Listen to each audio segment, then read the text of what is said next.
Dear students, welcome to another class of mathematical methods in physics. We will do some more examples related to complex numbers. So first example is on your screen, where we have z given by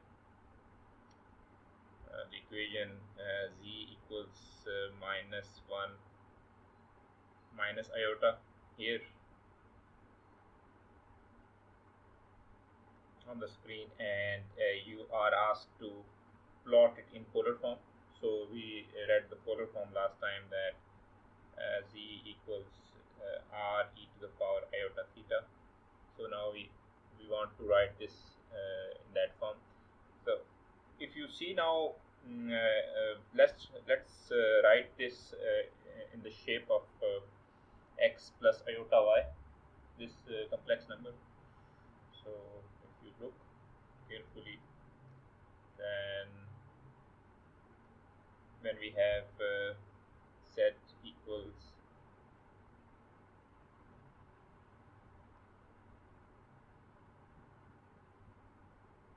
x plus iota y, and we are given minus 1 minus iota. So basically we are given that we have x equals minus 1 and y also equals minus 1. And if we plot this in a two-dimensional plane, so we see that this point lies somewhere here. So this is our 0, and this lies in the fourth quadrant.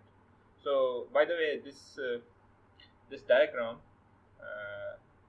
we call this as Argand diagram.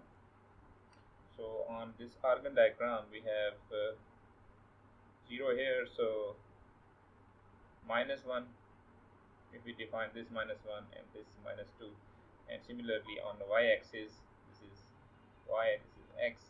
So if we define now this thing as 0 and this is as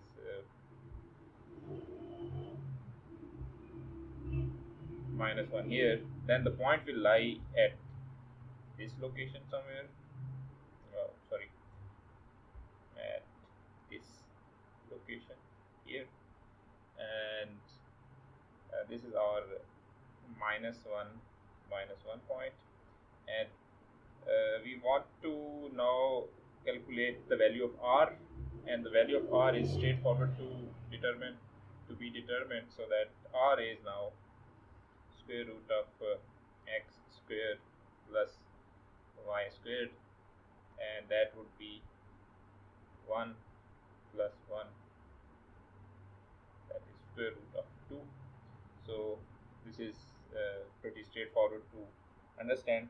However, we also need to determine a value of theta here. So theta, I told you before, that is tangent inverse of y over x, and if you now determine this value, tan inverse of minus 1 over minus 1, that would be tan inverse of 1. So this theta can have two values. So either it can be pi over 4 radians, which is basically 45 degrees, and it can also be 5 pi over 4, which is basically 225 degrees. So we can not choose both, because we have fixed value of our point. So if we see now our Argand diagram,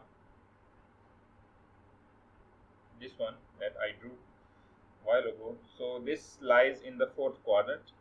So if we now start measuring our angles, so here is the angle 0, and we go counterclockwise.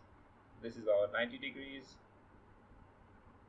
this is our 180 degrees, and this will be this angle.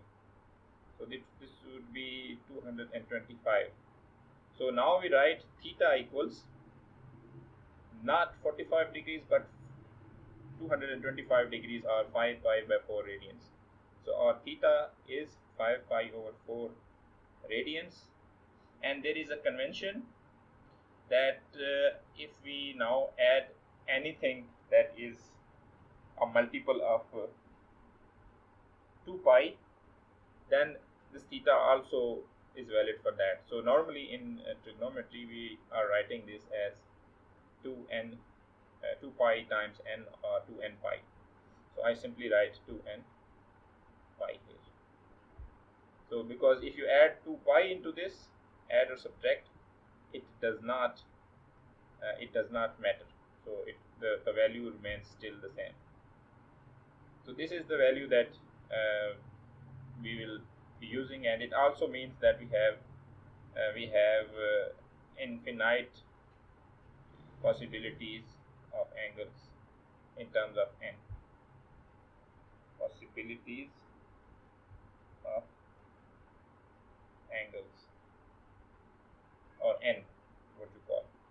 So what you do, we now just transform our equation that is written in the form of a plus iota b, and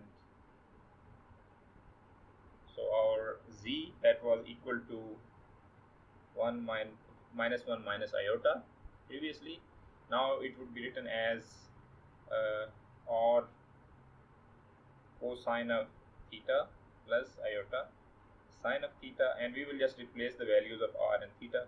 So r is square root of 2, and theta is 5 pi by 4 plus 2n pi, this auxiliary angle, and then iota plus iota sine of this. And since adding or subtracting 2n pi does not make any difference, so conveniently we can write it like cos of any angle theta plus 2n pi equals cos of theta, and similar is the case with sine of the angle. So we just we have written the convention in the top equation, but in the lower equation we just write simply the angle that we are pertaining to in the third quadrant. So that is under square root of 2 cos of 5 pi by 4 plus iota sine 5 pi by 4, and cos of 5 pi by 4 and sine pi by 4, this can be reduced to e to the power 5 iota pi by 4, just like before that we wrote, okay, that is r e to the power iota theta. So this is the complex form, and these here we have written angles in radians. These pi by 4, 5 pi by 4, these are called angles written in radians, and we can also write in degrees. So if we write in degrees, we can write it as z equals square root of 2 cos of 225 degrees plus iota sine of 225 degrees. So this is pretty straightforward for you people studying in BS physics. And now we turn our attention to the next thing in complex numbers, that is the complex conjugate. Complex conjugate, that is simply what we do is that we take a complex number z is equal to x plus iota y, and we change the sign of the imaginary part, and that becomes the complex conjugate of that complex number. So if we have z equal to x plus iota y,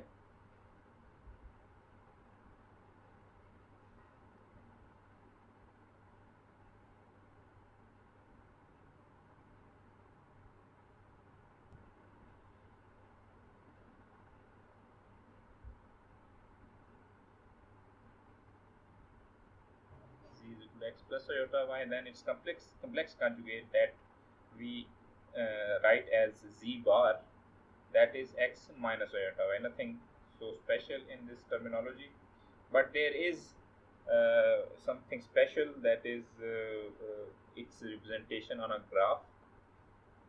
And okay, so sometimes we write as z bar, sometimes we write as z static, so z with a small star on top of it. So both of them have the same meaning that they are the complex conjugate. Graphically, they have a pretty interesting relationship.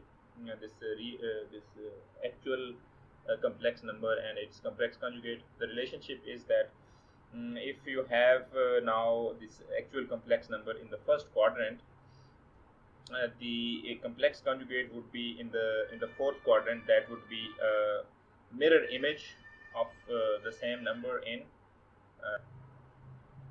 So it is the mirror image. So, for example, if you see in this example, so we have a complex number that is 2 plus 3 iota, and its complex conjugate is 2 minus 3 iota, and it is exactly the mirror image in the negative negative y plane, or we have to take the reflection across the x-axis, and this can be achieved in terms of polar coordinates also. So if we have a complex number given by z given by r cos of theta plus iota sine of theta, and if we now change the signs of the angle in the polar form, then we will get the complex conjugate. So if we now change the angles, we write z equals r cosine of minus theta plus iota sine of minus theta. Sorry, right, minus theta. So we will get z equals r, because cos of minus theta is again cos of theta. The cos absorbs the minus sign, so it remains cos theta. But sine cannot absorb the minus sign, so that will come out. So that will be minus iota sine of theta. So this is the complex conjugate of the polar form. In how to change the complex conjugate inside the polar form, and how will it look like on the Argand diagram. This is the Argand diagram.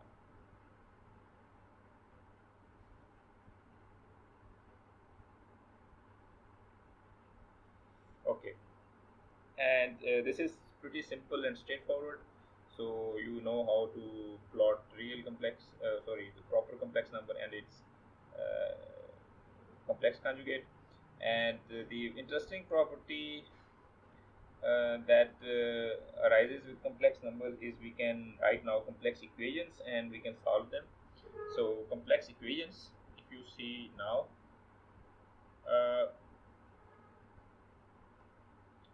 so it will contain something written as 2 plus 3 iota, some squares, some cubes, and we have to simplify.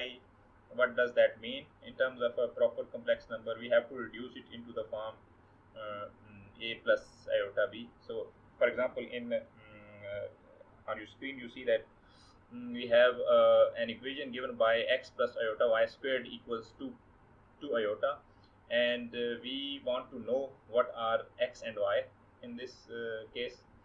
Like for why we need to know x and y, because a complex number actually is written as x plus iota y.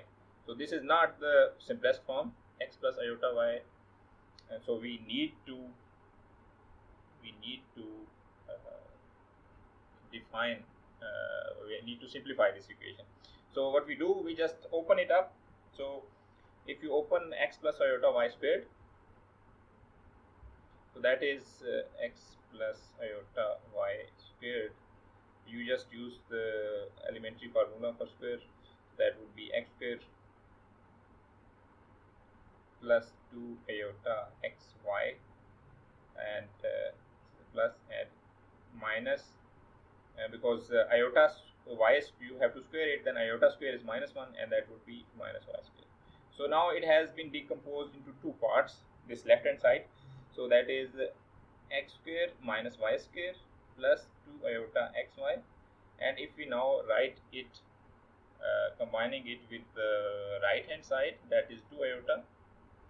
So what we do, we write it like this, and now we just compare the real and imaginary parts. So the real part is this, which does not have any iota associated with it, and on the right hand side there is a part that we can imagine that is 0, that is the real part. So we write it simply as a real part. Comparing real and imaginary parts, we write x square minus y square equals 0. So it will generate two equations, and the other equation would be the parts containing iota. So we have 2xy equals 2. So we have gotten two equations out of one equation, and now we can easily determine what is x and what is y. So from equation, sorry, this is equation 2. So from equation 1, so we have x square equals y square. So that means x is equal to y. We cannot we can take actually minus sign or plus sign, but we have to take into account the equation number 2 also. From equation 2, what we get,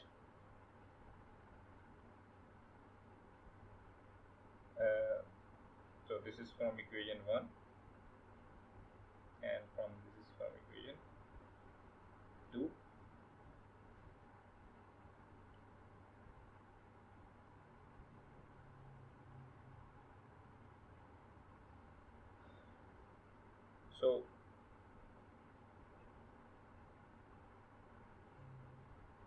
So from equation 1, you see that y square equals x square, so it can have two roots. Y square equals x square, so y can be plus or minus x. And if we put this into 2, first we put x, y is equal to plus x, and then we get 2x square equal to 2. And if we put minus x, then we get 2x square is equal to minus 2. And from basic considerations, we can say that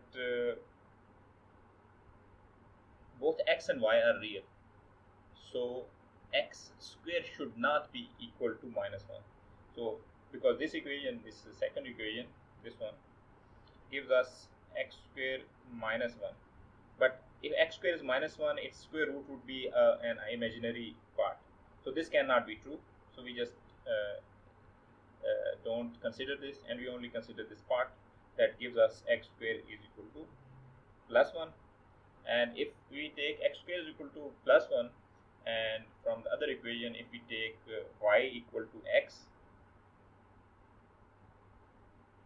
so then we can simply write as using these two equations, y equals x equals 1, or x equals y equals minus 1. So because here x will be plus and minus 1. If we put x equal to plus 1, y would be 1, this equation, and if we put x equal to minus 1, this would give the second condition.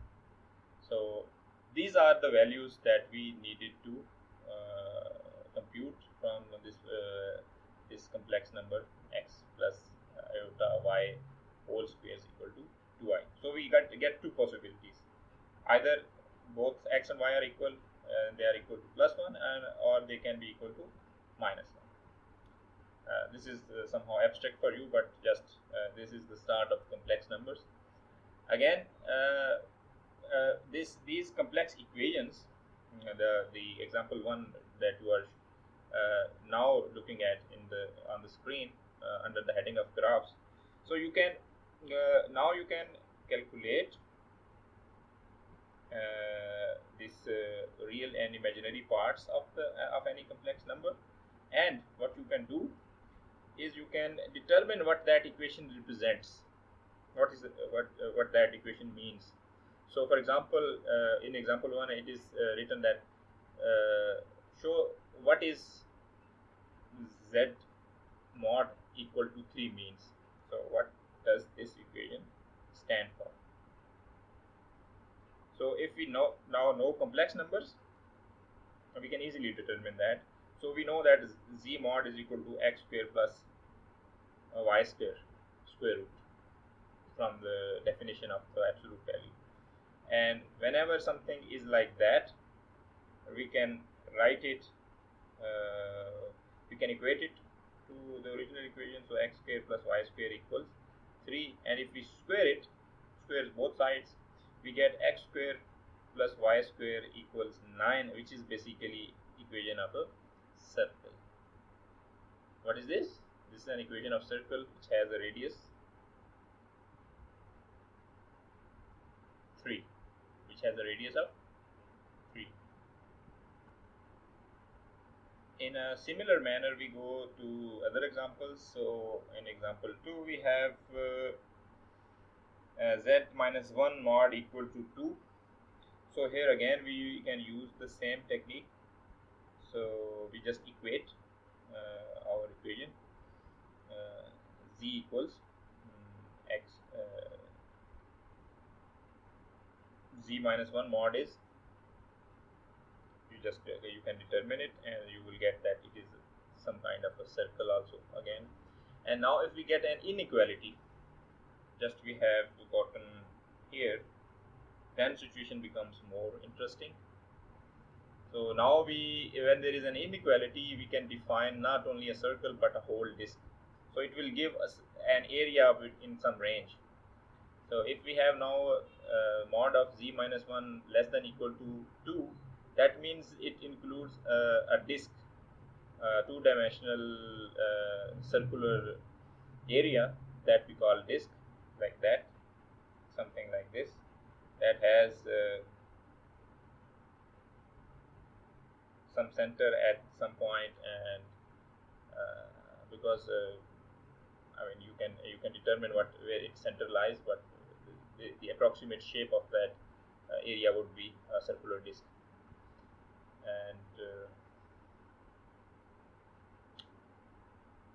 And it also includes the outer edge of that disk.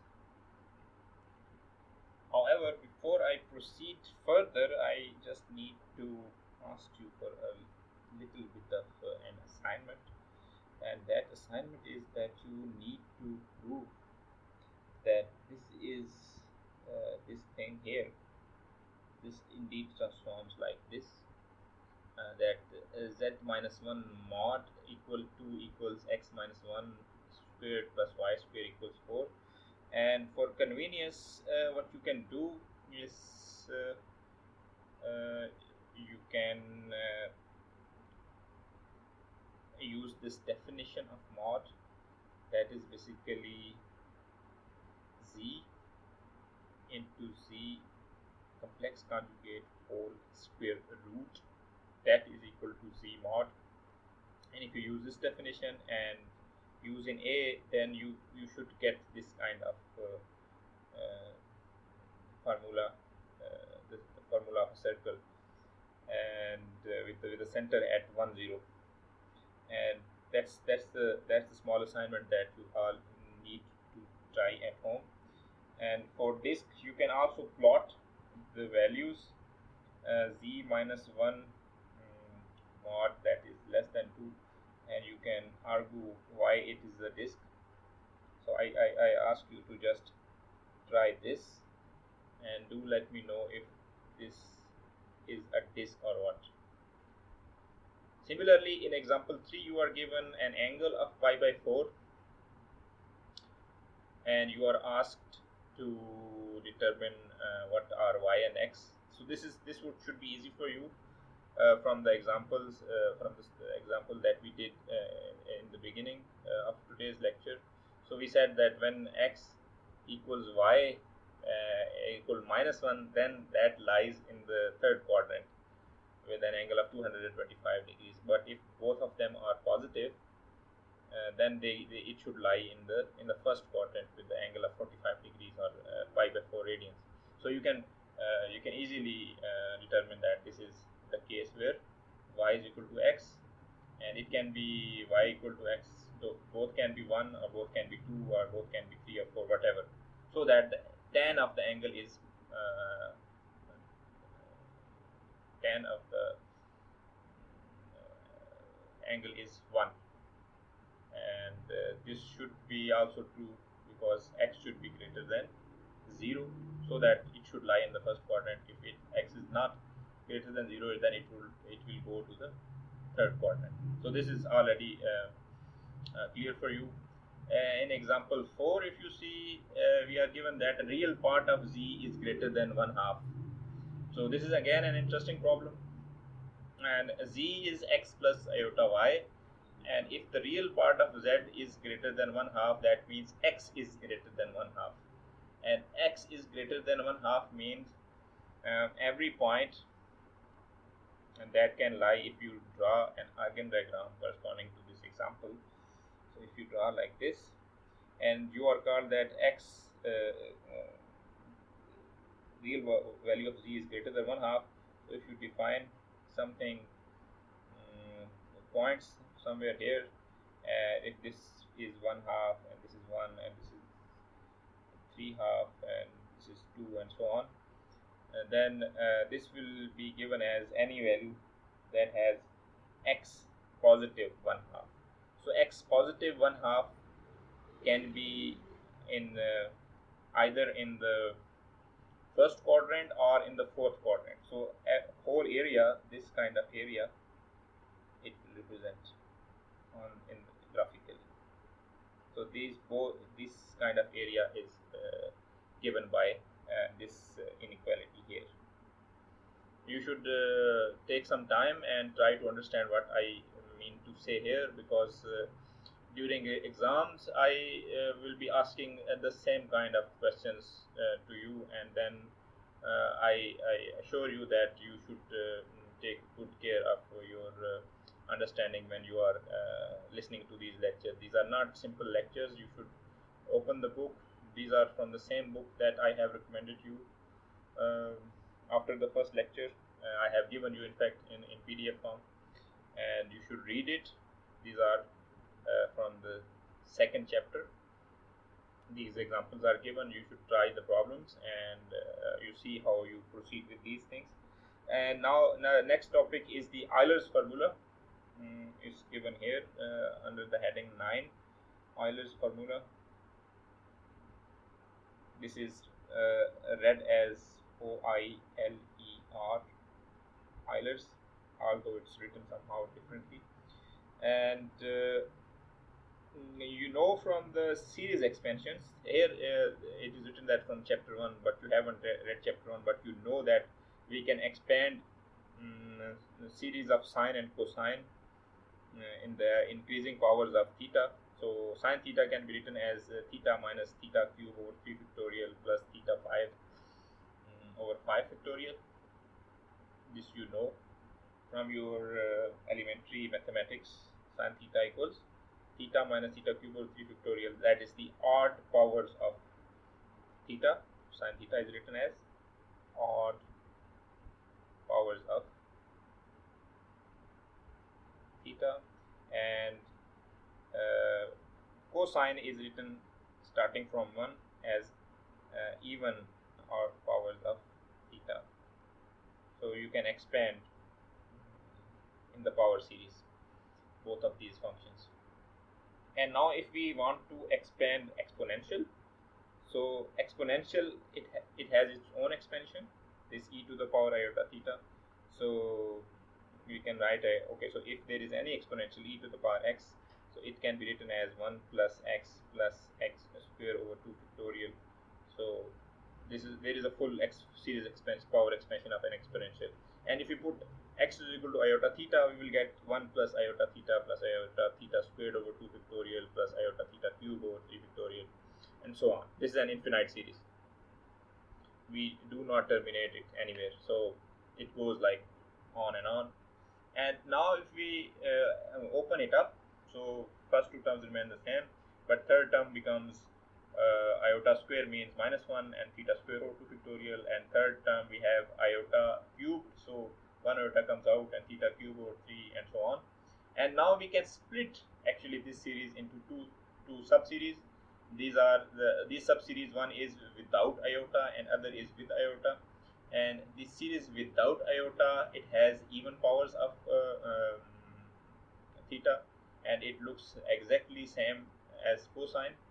And the other series, both series are infinite.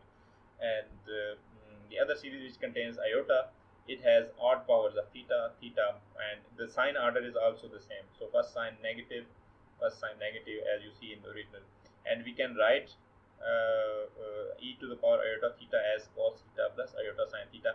This is the same kind of thing that we did when we wrote in the previous lecture, that complex form z is equal to r e to the power iota theta, or z equals r cos of theta plus iota sine of theta.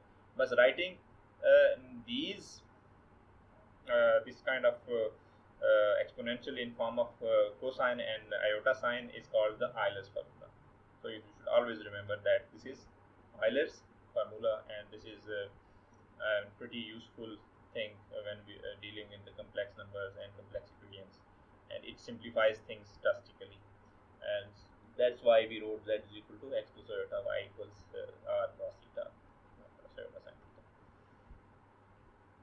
We can do some examples. So here we are given the polar forms, and we are asked to write them in Cartesian forms.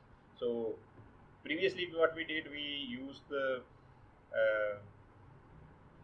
Cartesian form to go to the polar form, but here what we do, we just reverse the process, and now we take the polar form and convert it into Cartesian form. So it is pretty easy for functions like this, functions which have simpler forms like 2e to the power iota pi over 6 and e to the power iota pi and 3 minus 3e minus iota pi by 2 and so on. But it will become difficult if we use somehow complexer forms of the functions. So we just have to compare. So for example, in the first function 2e to the power iota pi over 6 is simply we have r e to the power iota theta, where r is 2 and theta is pi over 6. And we just, what we do, we calculate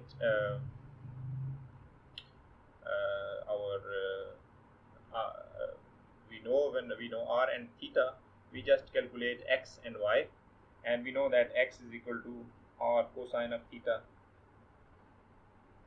and we just put values, so that would be 2 cosine of pi over 6, and similarly y is equal to r sine of theta, and that would be again it would be pretty simple to calculate. Similarly, if we have e to the power iota pi, then we write it, okay, r is 1 and theta is pi, so again the things become pretty simple. So this is the simplest example, and we get for 2 e to the power iota pi over 6, we get a point square root of 3 and 1 in the Cartesian Argand diagram. Similarly, we have for pi e to the power iota pi, we have r is equal to 1 and theta is equal to pi. So here we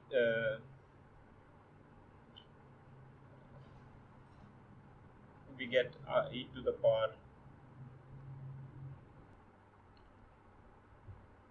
so I just write for you so that you can easily understand it. So we have e to the power iota pi, so we have r equal to 1 and theta is equal to pi, so x is equal to r cosine of pi, that would be 1 into cos of pi is minus 1. So we have x is equal to minus 1, and r sine theta, y is equal to r sine theta, that is sine of pi would be 0. So we are left with the x is equal to minus 1 0. So if you plot it, you will get this point here, x is equal to minus 1 and y is equal to 0. And it is interesting to know that this point can be reached via two angles. So for e to the power iota pi, we will get the same point here. And if we now want to put e to the power minus iota pi, then we will also get the same point. So for this, we can say that we can write a general rule for this.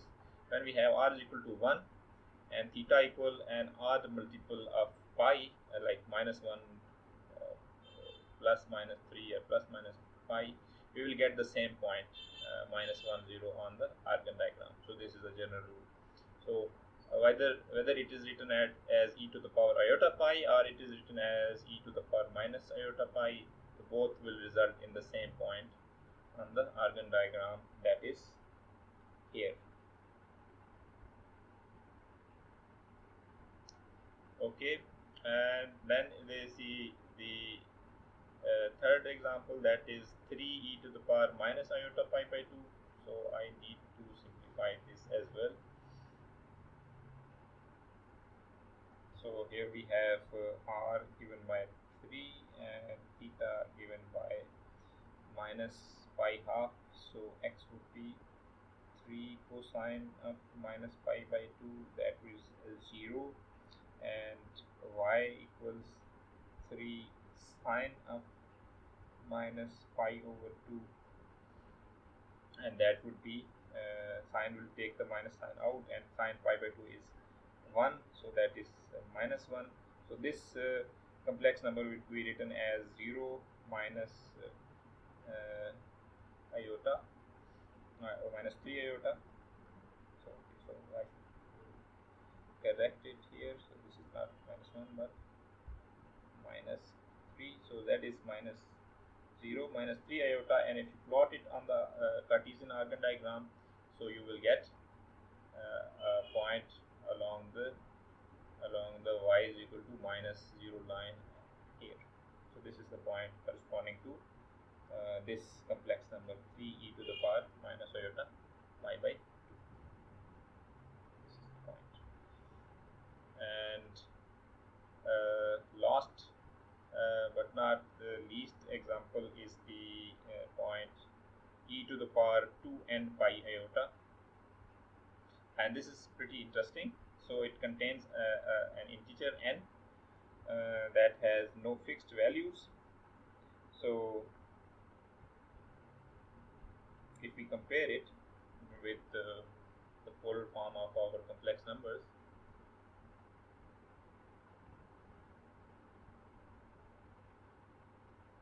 so we have r e to the power iota theta equals e to the power 2n pi iota.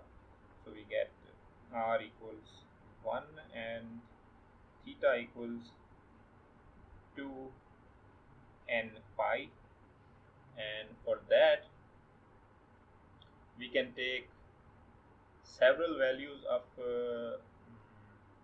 n, but let's simplify it in terms of r sine theta and r cos theta. So x equals r cosine of theta, and if we put the value of 2n pi, so it will always give you a value of 1, because r is 1 and cos of n pi or 2n pi, whatever, is always 1, and y is equal to r sine theta, and that is always 0. Sine of an integer multiple or integral multiple of pi is always 0. So you will get a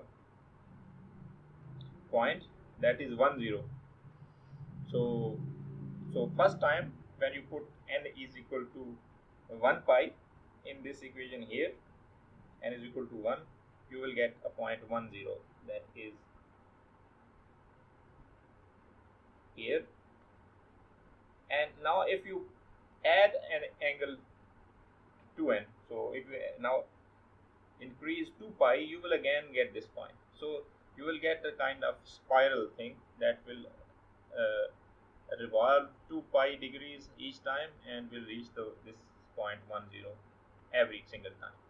So this is also like a very interesting application of Euler's formula, that you can see how the angles determine the values here, and how the graph can be plotted. So you can add whatever number of n's with integer multiple of 2 pi, but you will reach one single point on the Argand diagram as shown in the figure uh, 9.4. And another interesting implication of this Euler formula is, you know already, that if there are two exponents of the e to the power, then if that exponentials are actually multiplying then their powers add up, and if they are dividing, the second term is dividing the first one, then they actually subtract from one another. So these formulas will also be used at some place later during the course. So here we stop our today's lecture, and next time we will explore some more complex analysis mathematics. Till then, bye bye.